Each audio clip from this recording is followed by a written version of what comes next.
अस्सलाम वालेकुम।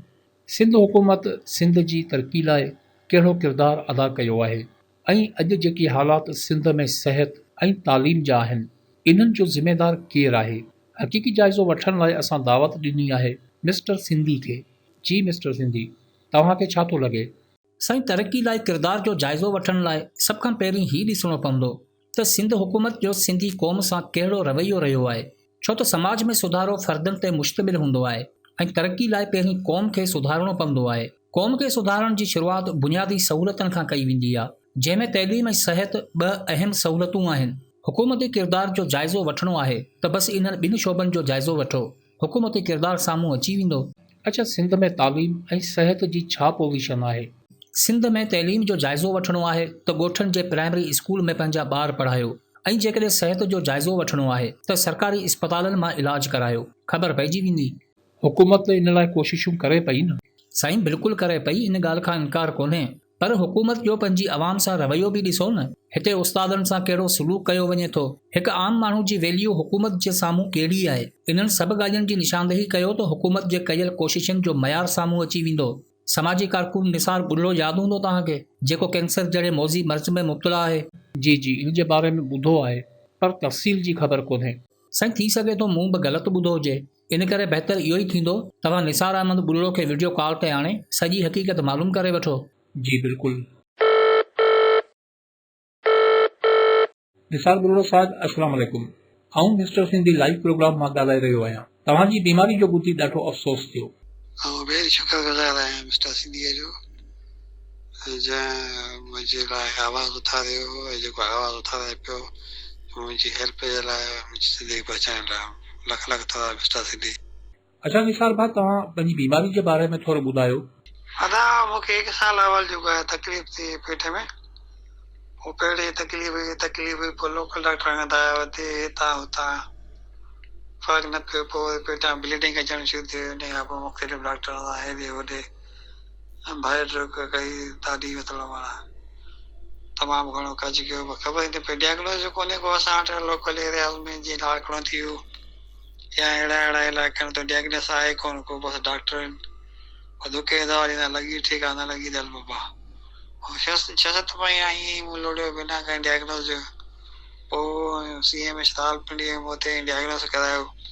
उन्हनि ॿुधायो बाबा तव्हांखे आंड्रे में, वॾे आंड्रे में जेको हेमरेट्स आहिनि वॾा, उन्हनि में जेको आहे कैंसर आहे, मतिलबु माना एडवांस आहे।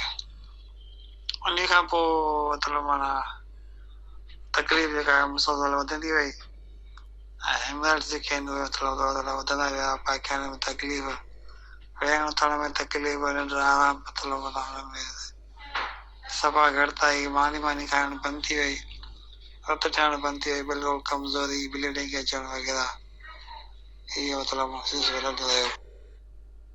अच्छा, तव्हांजे इलाज लाइ जेको ख़र्चो अचे पियो, उन लाइ कंहिं मदद कई तव्हांजी? जेका बि मतिलबु माना मुंहिंजो विलायल इलाज हले थो पियो, समूरी सिंध मां दोस्तनि चंदा कया आहिनि, फंड में हलाई आहे। मुख़्तलिफ़ दोस्तनि, मुख़्तलिफ़ सॼी समूरी सिंध जे नंढनि वॾनि शहरनि में दोस्तनि झोली फंड कया आहिनि। कोई मतिलबु माना हितां हुतां गॾु करे जेको आहे मुंहिंजे इलाज लाइ उन्हनि पैसा गॾु कया आहिनि, बसि समूरी सिंध मां। अच्छा निसार, तव्हां पंहिंजे तरफ़ां को पैगाम ॾियणु चाहियो था? मां सिंध हुकूमत खां इहो अर्ज़ु कंदुसि त ख़ुदा जेको तव्हां मुंहिंजे इलाज जेको सरकारी इलाज जो जेको ऐलान कयो आहे, महिरबानी करे हुन ते अमल करायो। छो जो मुंहिंजो हिन वक़्तु आगा खान में इलाज जेको आहे शुरू थी चुको आहे। हिकु डोज़ जेको शुरू थी वियो आहे, अञा तमामु घणो प्रोसेस आहे इलाज जो। त इन हवाले सां सिंध हुकूमत खे इहो अर्ज़ु आहे त उहे पंहिंजे कयल ऐलान ते अमल कराइनि ऐं मुंहिंजी ज़िंदगी बचाइण लाइ मतिलबु जेको ऐलान कयो आहे हुन में मतिलबु अमल कनि, हुनखे विसारे न छॾनि, ऐलान न सम्झनि। अस्सलाम वालेकुम। वालेकुम सलाम। डॉक्टर सैयद साजिद अब्बास शाह, आऊं मिस्टर सिंधी लाइव प्रोग्राम मां ॻाल्हाए रहियो आहियां। तव्हां खां निसार बुल्लो जे केस बाबति कुझु मालूमात वठणी आहे। डॉक्टर साहिब, तव्हां निसार बुल्लो जे इलाज लाइ जेकी कोशिशूं कयूं, इहे क़ाबिल तारीफ़ आहिनि। तव्हां ॿुधायो, तव्हांखे इन केस जे बारे में की मालूम थियो? बाबा, निसार अहमद बुल्लो जो केस मूंखे सोशल मीडिया जे ज़रिए मालूम थियो। ऐं उन वक़्तु मां उन सां राब्तो कयो निसार अहमद सां। ऐं निसार अहमद जो हिकु दोस्त हुयो जेको टीचर आहे हुसैन साहब, उन मां सां राब्तो कयो ऐं उन इहो मूंखे ॻाल्हि कई त बाबा हिनखे कैंसर डायग्नोस थियल आहे ऐं हिन जो इलाज कराइणो आहे।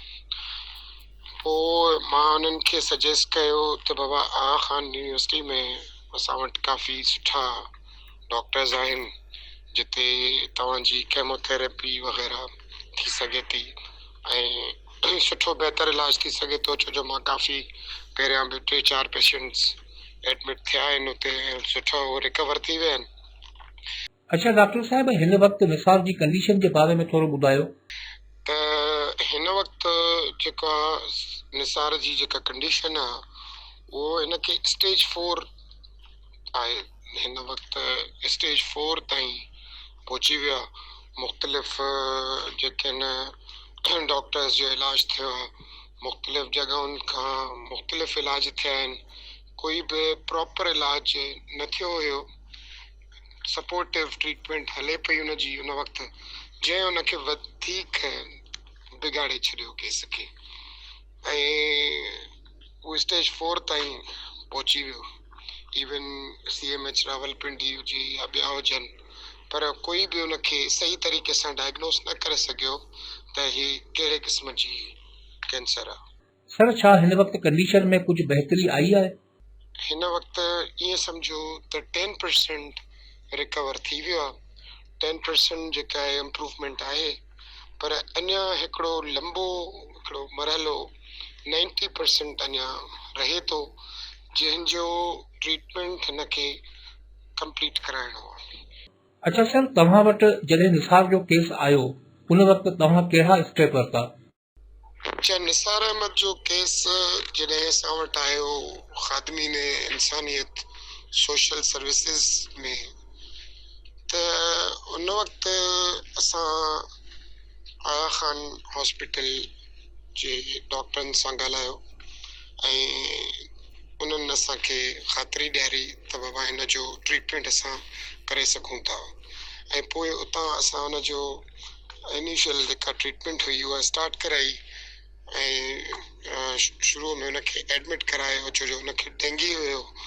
उनजो डेंगी जो ट्रीटमेंट तव्हां करायो, उन खां पोइ उनजो केमोथेरेपी स्टार्ट कराई। हिन वक़्तु 4 डोज़िस थी चुका आहिनि ऐं अल्हम्दुलिल्लाह 10% इम्प्रूवमेंट आई आहे नज़र। जेका लेटेस्ट रिपोर्ट आहे उन में उनजी 10% इम्प्रूवमेंट आहे। ऐं सेकेंडली असां छा कयोसीं, जो शौकत खानम वारनि खां बि ओपिनियन वरितोसीं। सेकेंड ओपिनियन असां वरितोसीं शौकत खानम वारनि खां। शौकत खानम वारनि सां मां रिपोर्ट शेयर कयूं।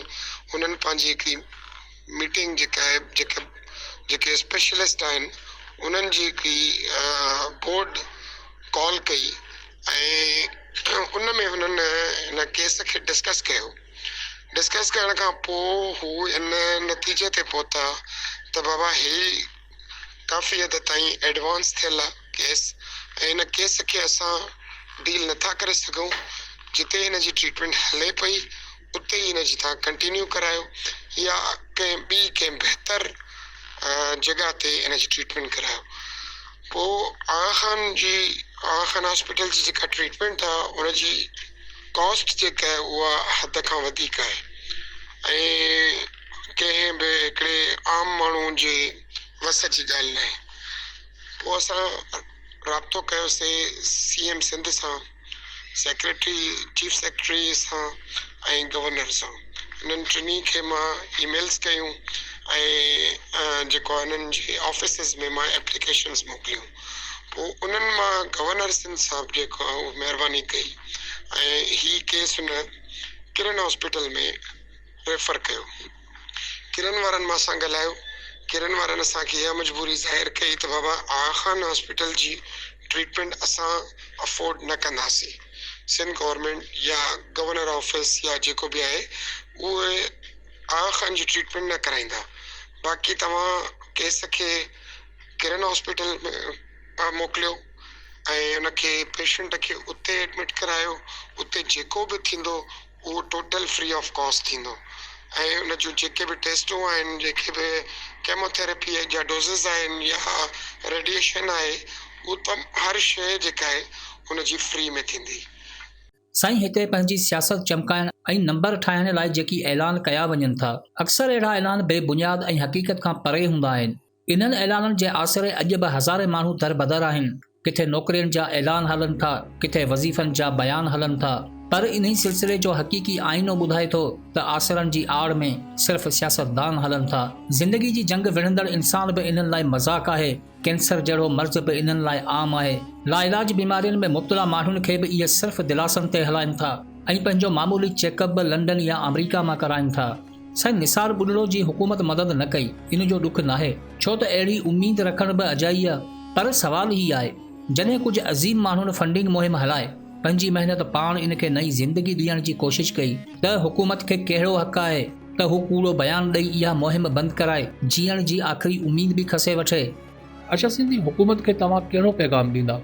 साईं, हुकूमत खे आउं इहो ई पैगाम ॾींदुसि त जंहिं क़ौम खे तव्हां जाहिल सम्झो था, बेमक़सद सम्झो था, इन्ही क़ौम जे करे तव्हां असेंबलियुनि में वेठा आहियो। तव्हांजे पेराडो जा टायर हुजनि या बंगलनि में लॻल इम्पोर्टेड टाइल हुजनि, पासो बदिलाए ॾिसो त तव्हांजी हर शइ जी बुनियाद में इन्ही क़ौम जो लहू शामिल आहे। जेकॾहिं ॾियण फ़र्ज़ नथा सम्झो त खसण हक़ बि न सम्झो। ज़िमेदारी खे फ़र्ज़ सम्झी पंहिंजो मुस्तक़बिल सम्झो।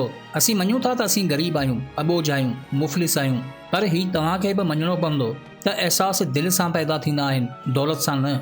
यादि रखो त ज़िंदगी जे दायरे में कुझु पाबंदियूं अहिड़ियूं आहिनि जिन जो एहतराम करणु इंसानियत जी पासदारी आहे। जेकॾहिं इन एहतराम जो क़दुरु आहे त कंहिंजे अहसास सां मज़ाक़ न करियो ऐं कंहिंजी ज़िंदगी ते सियासत न करियो।